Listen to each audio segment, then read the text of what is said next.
To shift gears almost every night lately, right? We're going to something different. I used to do a few weeks of one thing, then a few weeks of another, and now it's not that way anymore. So let's open in prayer. Father, we thank you for the time that you've given us to consider these matters, and they are indeed deep ones for your church, because tonight we look at how another way, in addition to the way we looked last week at an issue that has invaded your church, and we are looking at that again tonight. We pray that you'll bless this time, that it will be useful, that it will glorify you. In Jesus' name, amen. So, last week we looked at the Enneagram. Along the way, I think we've kind of touched on how cultic thinking can come into the church. Well, the Enneagram has come in a big way. Today we're going to look at something that also addresses both an issue that exists inside and outside the church. It exists in cults that have nothing to do with the Church of Christ, the real Church of Jesus Christ. And it also exists in cults that are totally bizarre and doctrinally totally unrelated to the Christian faith. And the topic, I'm calling it an introduction to the psychological structure of cultism. This is actually a chapter, except for the introduction part, an introduction to. There's a chapter in a book called Kingdom of the Cults by Walter Martin called The Psychological Structure of Cultism. So what I'm doing is I'm kind of beginning to talk about that. This is going to come up from time to time. I'm not sure if I'm going to continue with this next week at this point, because what I'm talking about, what I'm addressing tonight is kind of a self-contained unit. As I've explained kind of in my introduction to Don Vino last week when he talked about the Enneagram, I once again referred to the fact that my wife and I were in this spiritually abusive group, a cult of sorts that had an evangelical statement of faith. It lasted about 5.5 years, our involvement in that. And coming out of that experience, I came out into it at a very interesting time in the way the whole church was looking at cults. So let's talk about this. Our main questions tonight we're going to begin looking at these, and tonight isn't going to be the end of it. First question is, do cults brainwash people? Notice I put brainwash in quotes. Is there such a thing as mind control? What do we mean by these terms? If we're going to use them, what do they refer to? And I need to point out right at the beginning, this is a huge and controversial field of study. When I came out of the group, that was the year after a book called Churches That Abuse came out by a man named Ronald Enroth. And I've kind of become long-distance phone friends with him. He was very helpful to me. He published the book in 1992, which is when I read it, and I left my group at the end of 1992, and I was struggling, and I went through all kinds of things in the following year, and finally I just called him on the phone.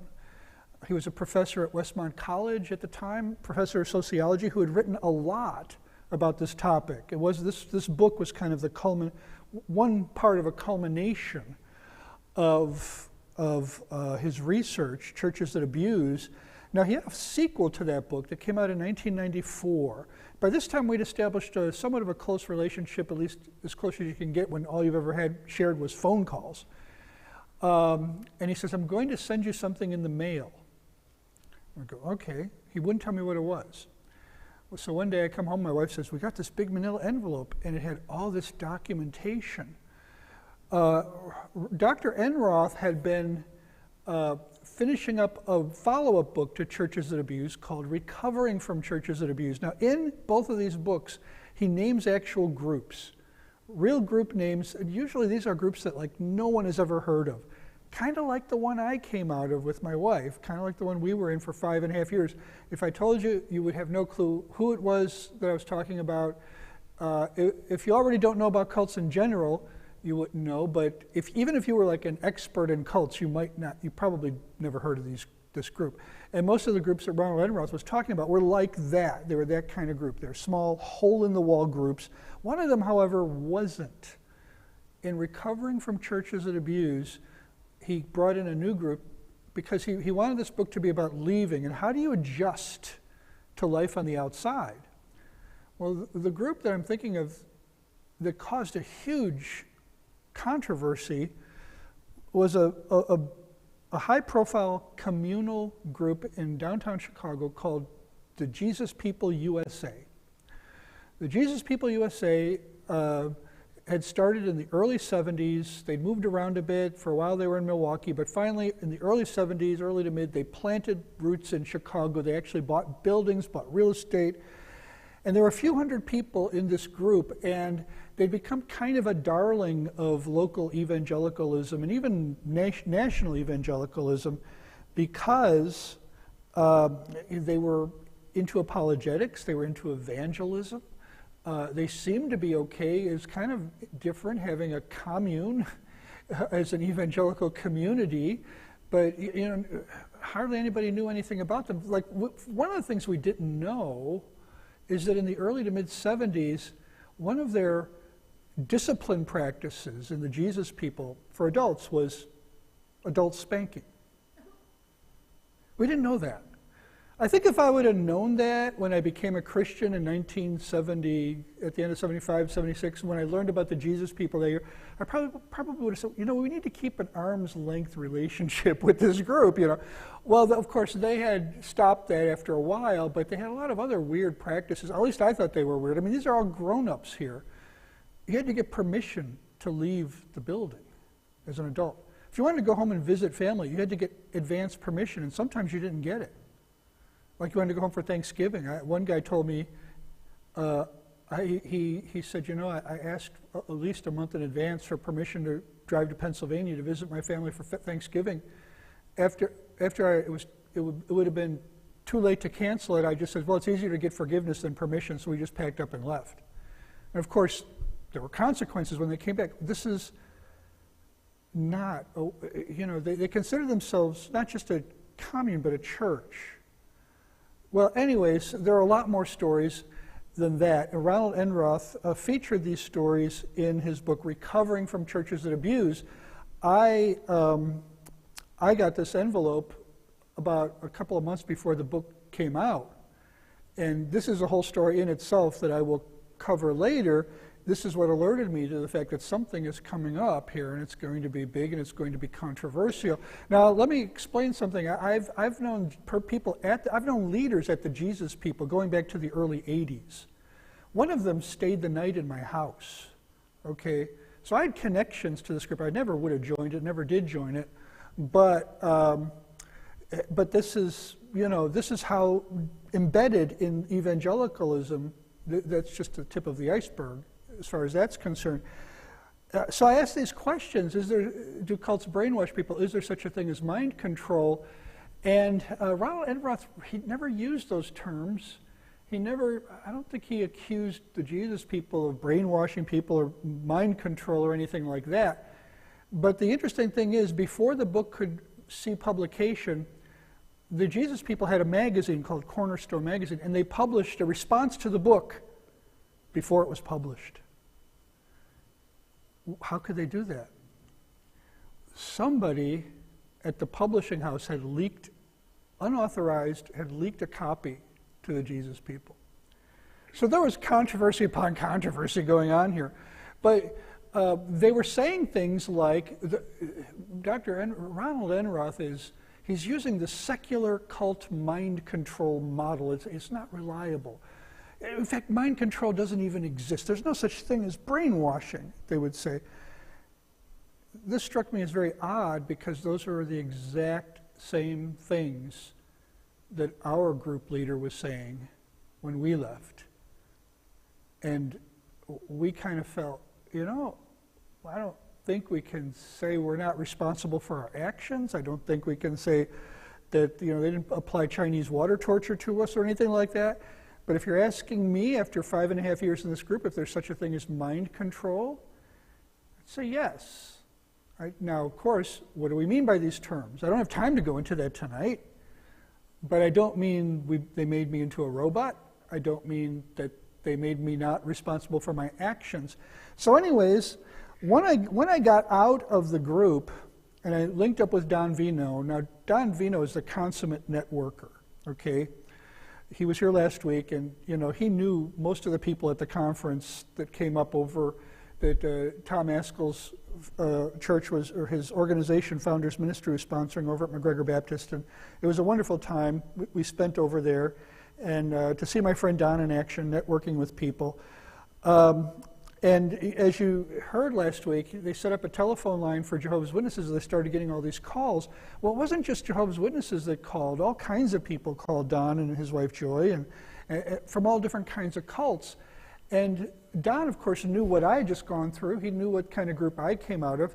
And every once in a while, he'd get a call from a group that was very similar to mine. And guess what he did with those calls? He referred them to me, so he'd have less to do, and I would have more to do, right?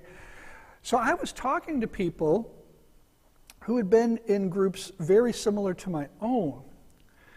And at this point in the story, I'd like to introduce you to somebody who is very important in my life. He looks like this. His name is Walter A. Elwell. Several years have gone by now. I've left my group, but I'm in a master's program at Wheaton College. Walter Elwell is Professor Emeritus of Bible and Theology at Wheaton College, Illinois.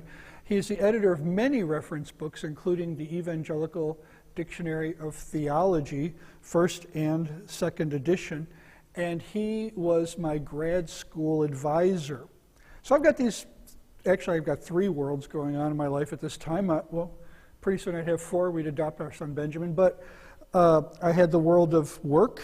I worked on the first floor of the Billy Graham Center at Wheaton College. Then I had my world of getting my master's degree, which is mostly on the third floor of the Billy Graham Center at Wheaton College. That's where the grad school was for me. And then I had the world of still helping out Don with Midwest Christian Outreach. And he was giving me these references to people who were involved in something that had been called the shepherding movement or the discipleship movement. It was a very heavy-handed authoritarian movement that was very influential, starting in charismatic Pentecostal circles in the mid to late 70s. And I had become familiar with it. I mentioned the Jesus people already. They were connected to it. How else do you get into adult spanking as a form of church discipline, but through some kind of influence of a heavy-handed authoritarian type of approach to the faith. So I'm at Wheaton College, and I get to have Walt Elwell as my advisor, which was really exciting for me because, as I said, he was the editor of this Evangelical Dictionary of Theology. And I've got all these things going on in my head at the same time. Well, one of the things you occasionally have to do in a graduate class, or graduate program that is you have to take a class that it's a required course, but you don't get any credit for it. It's called Research Methods, right? I don't know, how many people have ever had, yes, you know what that's like. Sometimes they have it at the undergrad, sometimes they have it at the graduate level. 0 credit, must take it, so I showed up. It was interesting, I learned a lot, and it was taught by my advisor, so it was great, because sometimes I could have little impromptu meetings about my progress in the program with him. So he's talking one night about how the pace of theology, we're all doing at some point research in theology, how theology changes, not so much the truths that it teaches, but the academic landscape. Things change all the time. You have new scholars, old scholars, new arguments, new debates, and all this. And he says, well, for example, he said, we're revising my Evangelical Dictionary of Theology. That was news to me. I heard it there first. I had a scoop on everybody, right? There's going to be a second edition of this thing coming out. First one came out in the early 80s. And he says, and we're going to take out the article on what he called the Discipleship Movement. We're going to take it out because it's not an issue anymore. There's a bunch of guys involved in that. They all apologized for it and all went away. And my jaw just about hit the floor. I just got a phone call like 2 days earlier that this thing was still going on. In the Quad Cities, on the Mississippi River, at a church in I forget if it's on the Illinois or Iowa side of the Mississippi, but anyways, it was there. And I'd already talked to people on the phone about this. It goes by it goes by one of two names, discipleship or shepherding. It kind of shifted to shepherding movement. So he says, so I go up to him and I say, Dr. Elwell, I don't think that's a good idea to drop that article, because I can tell you, they may have formally ended this movement. The leaders might have all apologized and said it was a bad idea and they stopped, but it's still going on, and I have testimony to that effect. And he always carried this little notebook in his pocket. He whips it out and starts writing these notes on it. He says, I'll see if I can get the guy who wrote that article to update it. And I said, I can give him whatever information he needs. And so now he's my advisor, right? So I'm going to see him like once a week or so and have conversations every time I see him. And his desk is all piled up with all kinds of things. And I say, have you talked to that guy who wrote the article for the first edition on the Discipleship Movement? He goes, no, but I've left a few messages, and every time I get an update, about the third or fourth time I asked him, he says, why don't you write it? And I said, no, really? It's like, so I thought, okay, I'll write it. So in the second edition to the Evangelical Dictionary of Theology, I have an article. Now I asked him, is it okay if I change the name from Discipleship Movement to Shepherding Movement? He said, okay, no problem. And so just to let you guys know what I'm talking about, the shepherding or discipleship movement was an authoritarian approach to living the Christian life and the life of the church, both your individual Christian life and how the church is structured and organized. So I'm writing this article, and I'm like, if you go to the list of contributors, I'm like the only one that doesn't have a PhD. Didn't even have my master's yet, so I'm kind of embarrassed about that, but there I am, right there in the book. So what are the specifics regarding this? The leaders were charged, that is accused of unbiblical domination over followers, controlling employment decisions, choices of mates, sexual relations with spouses. Families were often relocated to remote cities in order to be near their shepherd, quote, unquote. So this is on pages 1109 and 1110 if you get the book. Don't wait for the movie. So in any case, this became a huge deal in the Pentecostal charismatic church. One source I had said that one day Pat Robertson came out of his office and his secretary was dissolving in tears, unable to do work. And he goes, what's the matter? And she starts blabbering about this and that, and her shepherd and her church. She says, come into my office. And come in and sit down, give her a bunch of Kleenex. And he tells her this story about what she's in it. She's in this, his secretary's in this movement. It was a big mistake to recruit Pat Robertson's secretary into this and then to treat her the way she was treated. He becomes one of the people who spearheads the movement to expose this and to confront it. The shepherding movement was founded around 1970 by a group of charismatic preachers known as the Fort Lauderdale Five. Their names are Don Basham, Bob Mumford, Derek Prince, Charles Simpson, and Ern Baxter. I think it was Charles Simpson who was still active.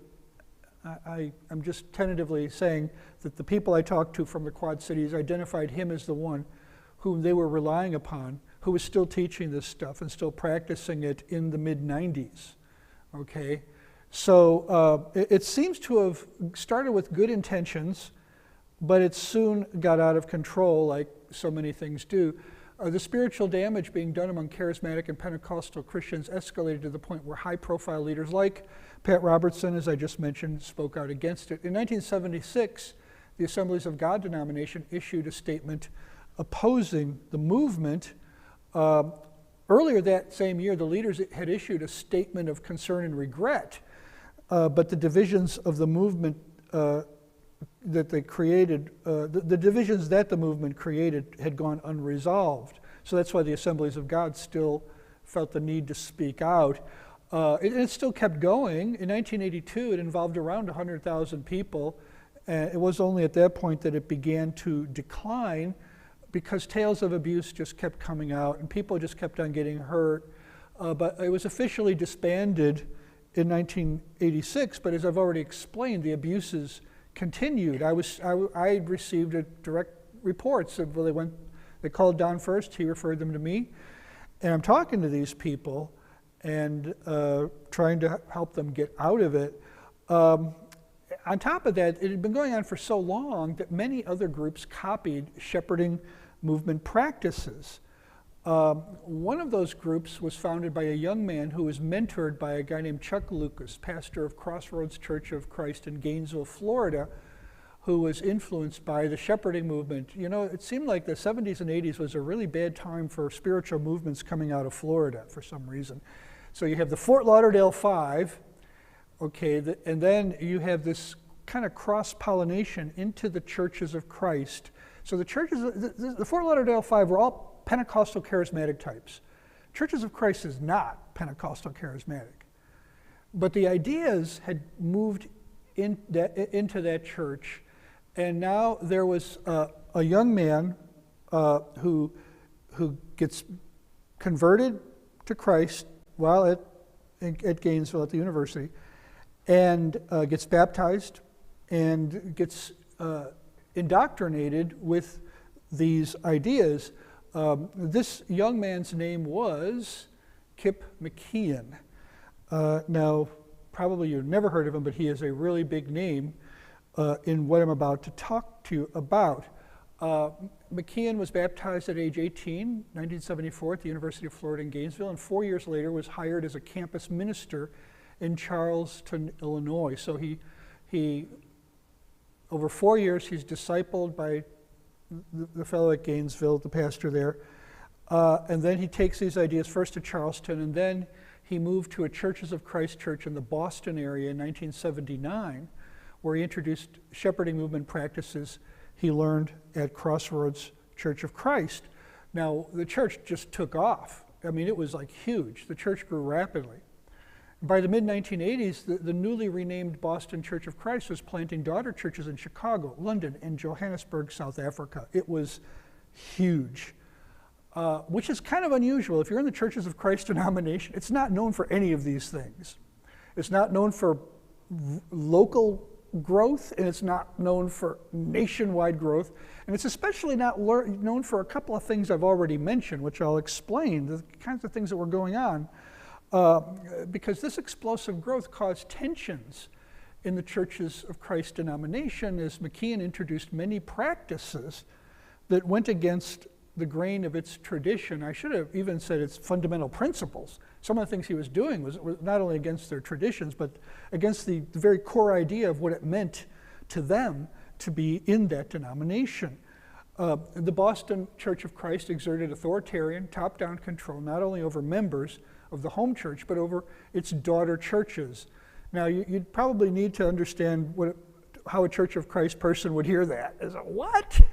What is this all about? This ran counter to the denomination's Congregationalist church polity. Congregationalism that they practice teaches that the local church is autonomous. You don't answer to some higher up, some other church, some denominational head, some pope or prelate. That's not supposed to happen. But it was happening in this little subgroup that was becoming known as the Boston churches. And it also bred fears that Mckeon was essentially founding a denomination within a denomination. So it became known as the Boston movement. It's also sometimes known as the Crossroads movement. I've seen it called the Crossroads/Boston movement because of the connection to Crossroads Church of Christ in Gainesville. It's a movement within the Churches of Christ. In fact, that's how I first heard about it. I first hear about it when it still is a movement within the Churches of Christ denomination. So Mckeon recruited heavily from college campuses. That's what he was trained in. If you look, his first two places where he ministered were university towns. In Illinois, he was at the Eastern Illinois University. Previously to that, he was at University of Florida at Gainesville. This is what he had practiced. This is what he had drilled in, what he was trained in. So he was really good at it. He was really good at recruiting college kids. And this raised fears of parents who feared that their children had joined a cult. So the Boston church, they had a certain amount of public relations savvy, they thought. They said, we're going to do something to alleviate these fears. We're going to make it look like we're listening to people, that we really care about these criticisms. They'd been going on for several years. So the church invited the Church Growth Institute of Abilene Christian University to study their organization. So these were recognized academics in the field. The research team was headed by a guy named Flavel Yakeley Jr., who also served as editor for the book that resulted from the study. The book is called The Discipleship Dilemma, and it's a really, really important book. It is, I don't know of anything else like it, and I don't know if anything has been done like it since 1988. Outsiders, especially relatives and friends of members, had accused the Boston movement of brainwashing and mind control techniques to alter the behavior of members. Well, what do you do when you get those kind of accusations? How do you validate or verify, or how do you look into them? Well, the Church Growth Institute devised a method they thought would be able to collect data to measure the possible truthfulness of this charge. Are your ears up? Are you thinking, well, what could that be? I thought it was pretty ingenious. Their primary tool was a psychological self-reporting diagnostic test you may have heard of, known as the Myers-Briggs Type Indicator. How many of you have heard of the Mbti? If you've been in education, you've heard it, right? Did they make you take it for any program you were in? No, but you've heard about it. I actually didn't have to take one. I was working at a seminary and they offered it to me. Want to take the Myers-Briggs? I go, yeah, I hear it costs like $300. I'll take it if you pay for it. And they did. I was pretty amazed. I think I have the results in my file somewhere. The MBTI measures 4 temperament types. And I've given these, I've seen them labeled all kinds of different ways, and the official test probably has an even different way of labeling them. So I'm going to give you ones that I think were helpful to me for explaining. The first is what I call the interaction preference. How do you interact with the world? How do you interact with people, but not just people, everything? Well, there are 2 possible ways of looking at it, 2 possible types in this category, extroversion and introversion. And it's not just an extrovert's a people person, an introvert isn't. An introvert is also, part of the definition is a person who prefers to observe. It's not that, who prefers to watch what people do, and that's their form of interaction. It's not that they don't interact, it's just you can't see them interacting, but they are interacting. There's interaction going on. The next level, the next type or category of temperament is what I call information source preference. In other words, what information do you trust? What kind of information do you trust? Do you trust what you sense, what you see, hear, and can verify with your 5 senses? Or do you trust what your intuition tells you, what your gut is telling you? About 25% of the population, they estimate, goes by gut. You know where one of the highest percentage of people who score high in intuition, you know where they are? You know what kind of profession they're in? Football coaches. Football coaches tend to have a very high score in this. They tend to go with their gut. Somebody's standing there with a clipboard saying, look at this guy has just bombed in all these situations, and the coach says, I don't know, I just have a feeling, right? And he puts him in the game, and what does he do? He bombs. Like, no, he gets it right. You've heard of that phenomenon, Ken? Or is that just, you have actual hands-on experience? You're just smiling. Intuition and arguing. You just have do you ever just have a feeling? Every coach has completely different gut feeling. A completely different gut feeling. So anyway, so it depends who buys the beers, I guess, at the end, or how they figure that out. The next one is called decision method preference, which is what I call it. There's two ways. In other words, how do you prefer to get to the answer, to what kind of decision you're going to make? Are you going to think your way through it, or are you going to feel your way through it? And finally, there is what I call, I didn't have a better word than this, conclusiveness preference, because it's very similar to your decision making, but it has more to do with what happens after the decision is made. There are two categories of this, and I don't find them very descriptive. One is called judging, and it doesn't mean like judgmentalism. What it means is when they label you as high in this category, they're saying that you're the kind of person who likes to make a decision, and after you make it, it's settled. You want to put it in the past. You want to move on to the next thing.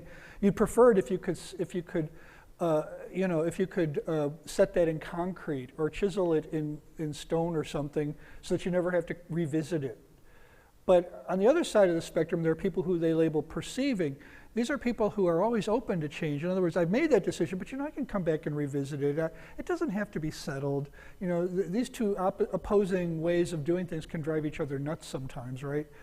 But anyways, the whole point of me telling you this was not to so that I could convince you this is a good kind of diagnostic test, or even that you would know a whole lot about it, other than when I go to the next step, this won't be like total gibberish to you. If you really want to read more, there's a whole Wikipedia page on it. That's a good place to start because it has a lot of links.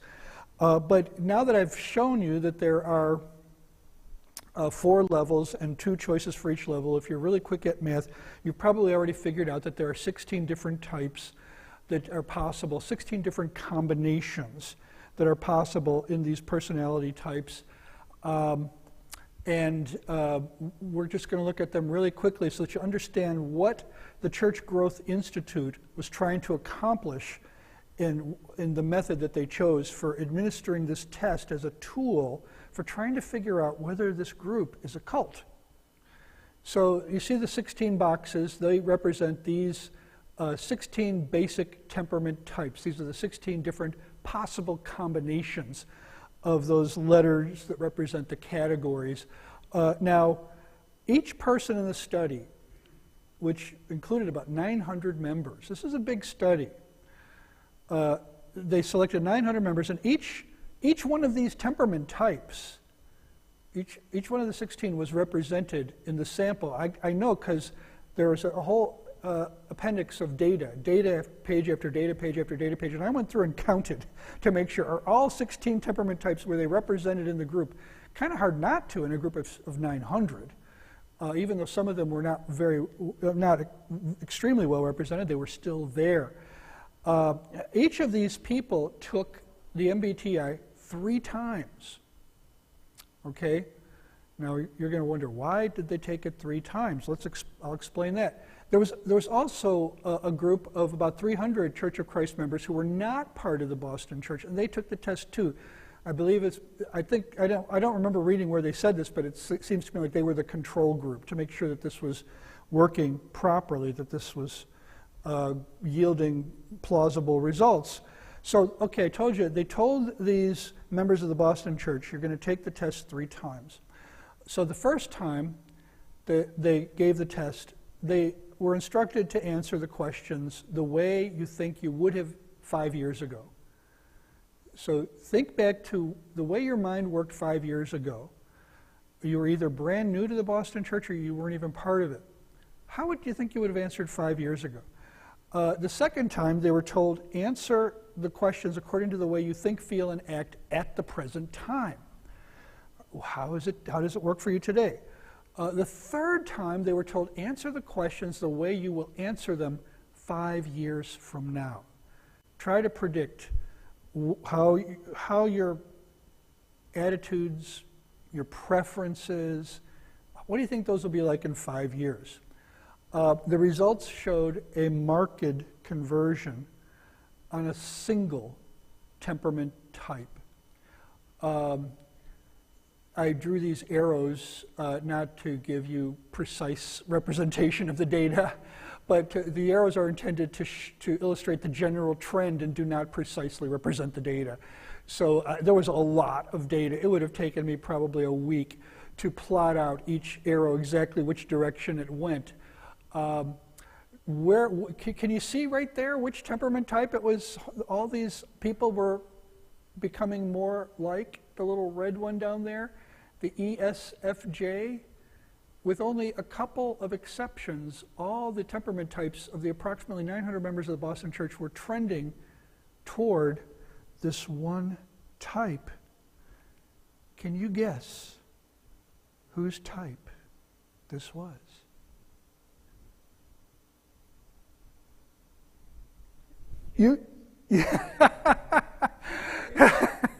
This was the temperament type of the top leader of the Boston Church of Christ, Kip Mckeon. Did that question answer itself, or were some of you still guessing? The members were in a system that pressured them to mimic the personality of their leaders.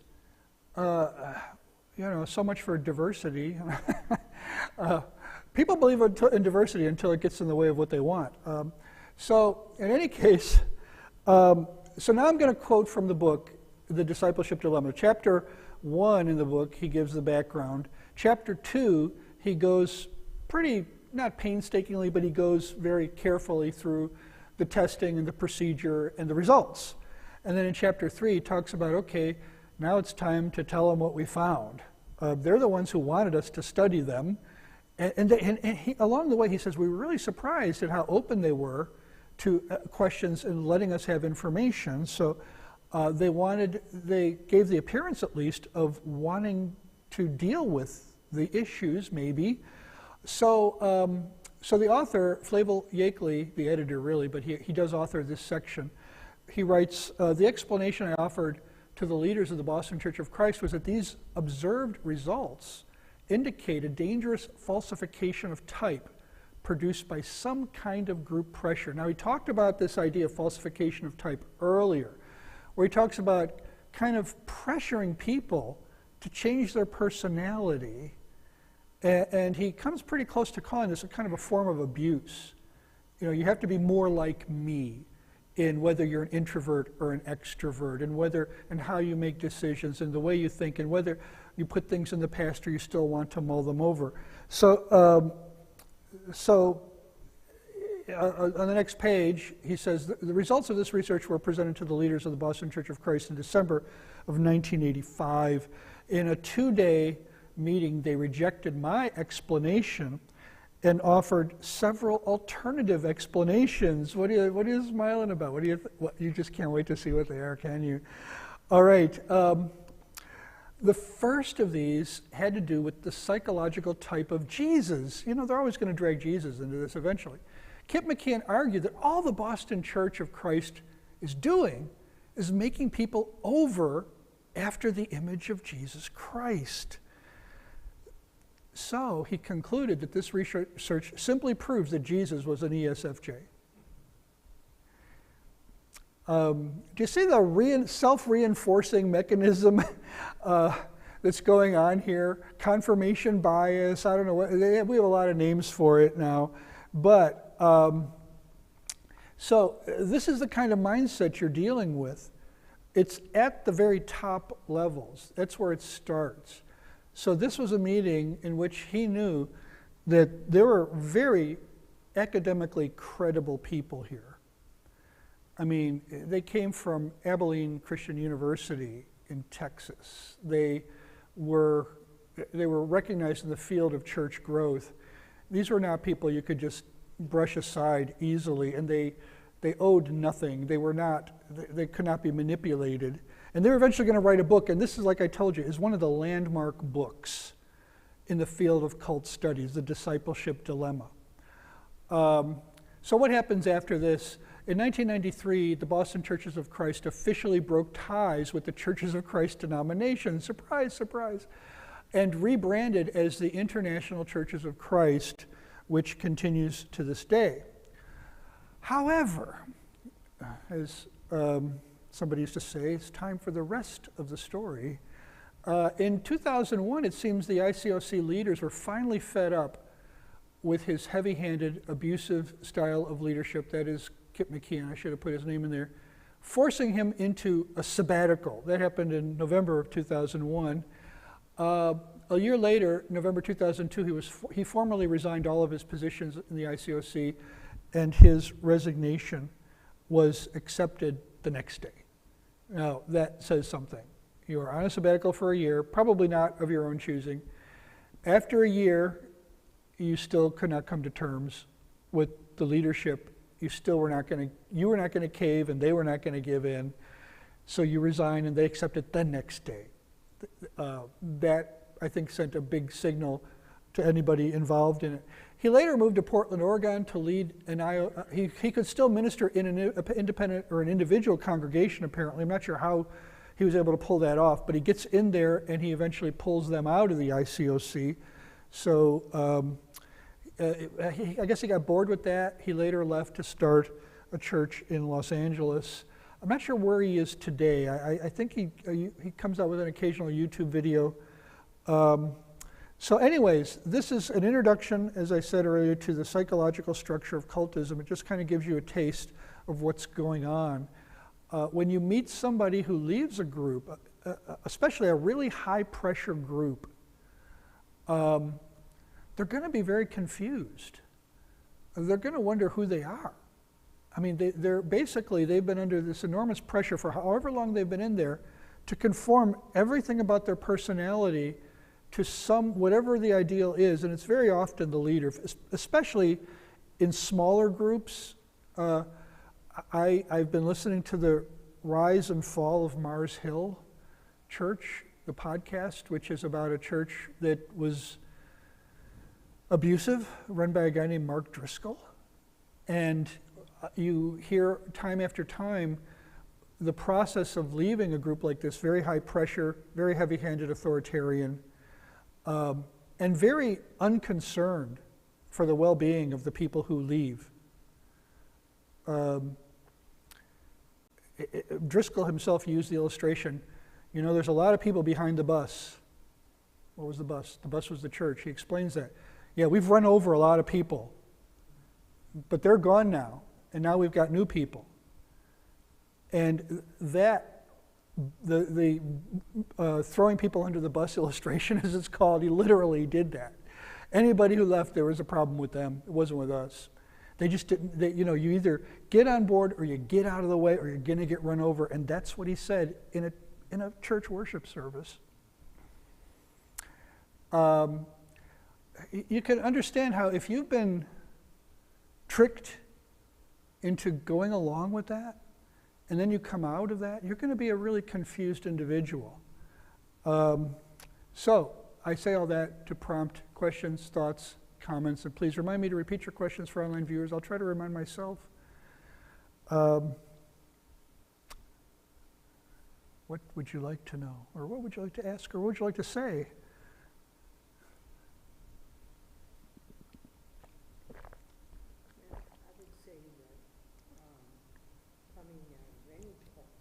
Mm-hmm. Yes, it does. And so you have doctrinal confusion.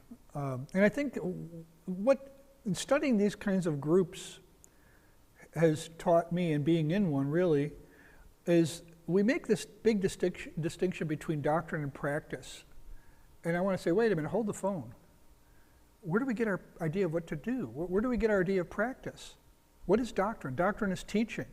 How do we know what to practice? From the teaching. Okay, sometimes the line between doctrine, orthodoxy, and orthopraxy, as it's sometimes distinguished, is an artificial line. Jesus had very specific teachings regarding how the church is to react. The kings of the Gentiles lord it over each other, and they call themselves benefactors of those that they lord themselves over, but you are not to act like that. Instead, he who is greatest among you shall be the servant of all, shall serve the least. Luke, I think, chapter 24. And that's a teaching. That's a doctrine. That's part of our ecclesiology, or it should be. So, so some people say, well, we only define a cult according to its doctrine. We kind of leave the practice thing up. That's separate. You can't do that. Not if you claim to be biblical. There are lots of cultish types of behavior described in the Bible. So, coming out of like the Jehovah's Witnesses or the Mormons, where we think mostly of the doctrines, that's true, but they were, especially the Jehovah's Witnesses in this case, is a very heavy-handed authoritarian type group where you leave and you're shunned, and if you were raised in it, I've talked to Jehovah's Witnesses who were not invited to their parents' funerals, and they had not seen their parents or talked to them since they left. So, yeah. Connie, I think you had a... I just wondered, you've been a Christian over 10 years and you got involved in that cult. How did they suck you in when you were... I've been, for about 12 maybe years. One thing I've said before is they get you at a low point, so I just left a church job that didn't end well for me. It was like, I felt like a failure after this job. I was told by a lot of people, that church was going down the drain anyways, and it did close a few years later. And they're probably right, in a way. One fellow said to me, there's even somebody with years of experience couldn't have fixed that. But you get bruised, you get beat up.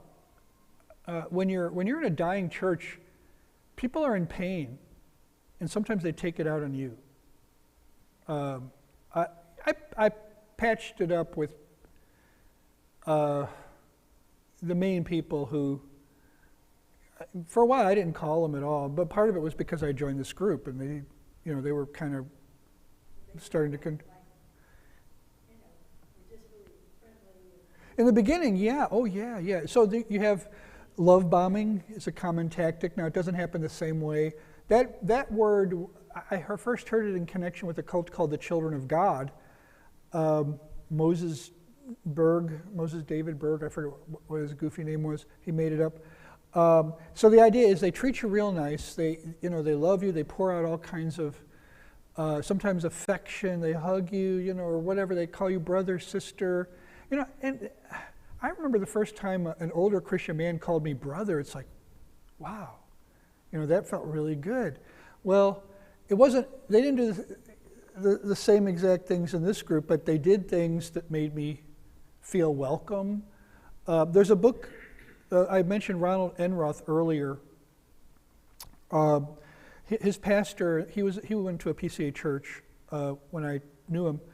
His pastor was a guy named Harold Bissell, who wrote a book called The Unholy Devotion, Why Cults Lure Christians.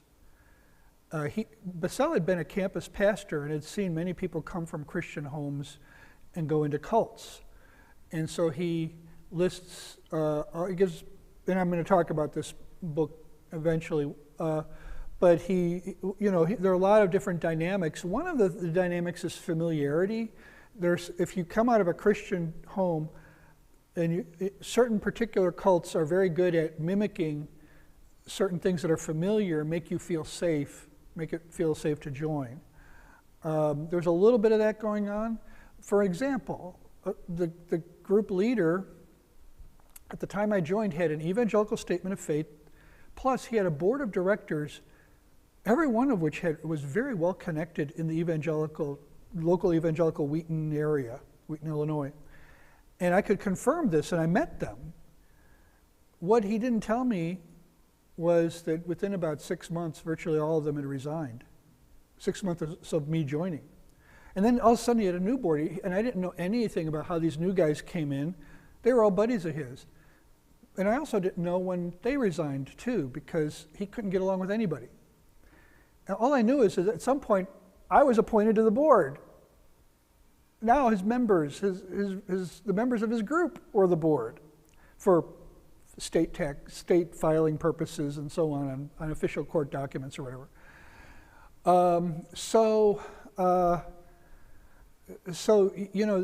but by that time I've already invested a couple of years. So it's gradual. It's the old illustration of the frog in the boiling water. You've heard that one? Yeah. You just turn the temperature up gradually, and the frog dies without feeling the change in temperature. Only I felt it, so you do feel it. You just don't know how to jump anymore. So. It's always been a bit of a mystery to me how these heavy-handed organizations get anybody to go along with it. If on any given Sunday Brent pounded his fist on the lectern and said, "All right, at the end of service, you're all going outside and pulling weeds."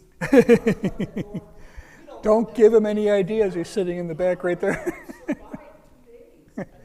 Well, I would recommend listening to I don't know how much time you have for this, but it's really it's a well-made podcast. It's very professionally done.